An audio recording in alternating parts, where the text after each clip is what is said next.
All right, this is going to walk you through the whole process of sublimation printing using our Epson sublimation printer. We have several different blanks available. We have some keychains. There's like these cosmetics. They're like pencil pouches. I have a few pillowcases. There's also some mouse pads. This is what I was just kind of testing out. So we have a few different blanks. If you want to bring in your own blank, like a t-shirt, you just want to make sure it has at least 50% polyester in the thread count or whatever. So if it's 100% polyester, that's great, but it needs to have at least 50%. Double check the tag before you bring it in, otherwise it will not work. So I went ahead and I chose a magnet sublimation blank, and your first step, once you choose your blank, you got to think about the blank you're going to use first. Then you need to measure it. So this is going to help you with coming up with your design. So if I measure this, it's just under 2 inches, and since it's a square, I'm guessing it's 2 inches. Yep, pretty close on the other side. So I know I'm going to make it smaller than 2 inches in Photoshop or Illustrator. Okay, so now I'm going to set up my document. I already set it up, but I'll show you how I did that. So File New, I set it up as 2 inches by 2 inches because that's the measurement of my blank, 300 resolution, and then I'll click Create. You are limited to 8.5 by 11 inches because that's the size of the paper we're printing on. So here is my 2 inch by 2 inch blank. I'm going to go to File and then Place Embedded, and then I'm going to place this horse in there because I want that to be on my magnet. I'm going to leave a little bit of wiggle room because I know that my magnet is not quite 2 inches, so I want the horse to be in the center. And then I think I'll just do a simple background color. You are encouraged to do, something more complex as well, but I'm just going to show you this as like my example. I'll go into my color here. I'm going to give it a colorful background. I do a little bit lighter blue, maybe. Let's go even lighter. Cool. Well, maybe a little darker. All right, I like that. So let's say I'm done.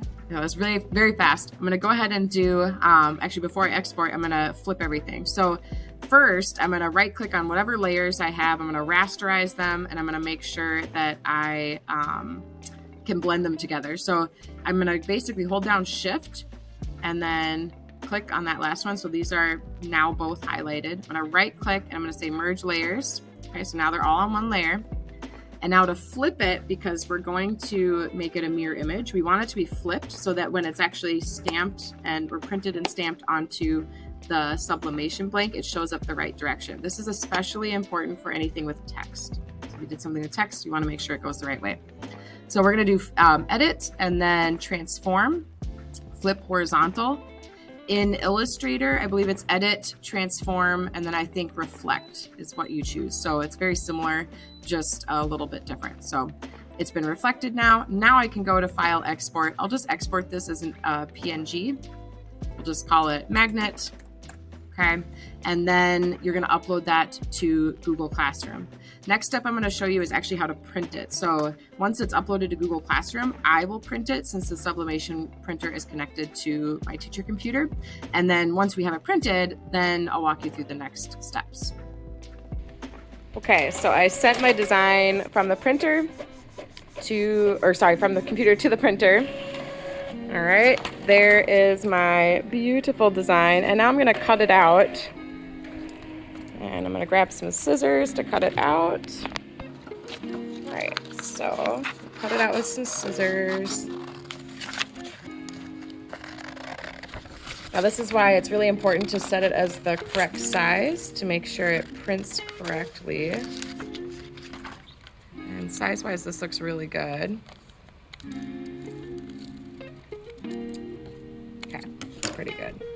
Okay, there's my sublimation blank, and here's my design. I can double check, make sure it's gonna fit, which it does, and now I'm gonna take it over to the heat press. Okay, we're at the heat press. I have it turned on and set at 400 degrees, which is good.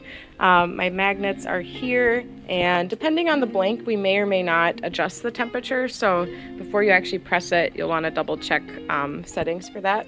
I believe this should be fine. We'll see. Hopefully it doesn't cause any peeling or anything, but I have my design here. I'm going to use some heat transfer tape to hold my design in place.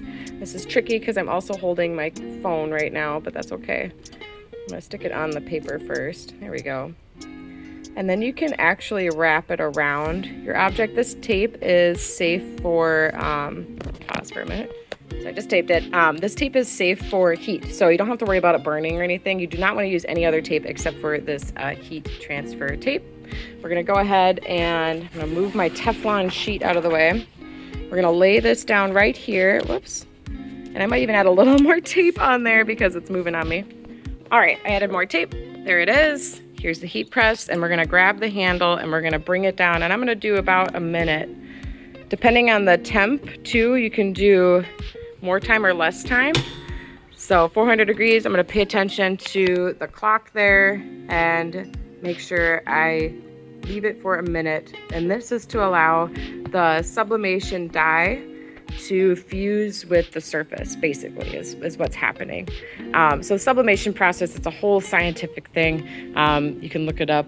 I am not probably the best person to explain it, but essentially the heat is causing the ink to kind of form what I believe is, I think, a gaseous state, and then it fuses with the surface that it's on.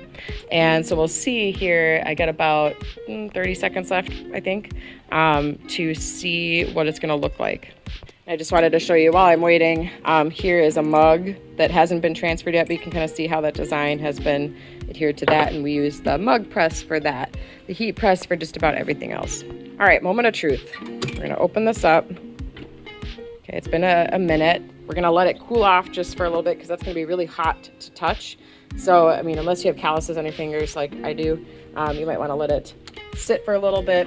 And since it's a magnet, it's especially hot. The mugs will also be hot too. So let them cool off a little bit, and then we're gonna peel off the paper and see how we did. All right, so I'm peeling it off. Oh, there it is. I got a little crooked on my paper, but that looks awesome. Look at that. It's even got the shine on there. And that is now stuck on, and I can use this magnet. I'll stick it right up here right now. I can take the paper off too, but I'll take it off quick.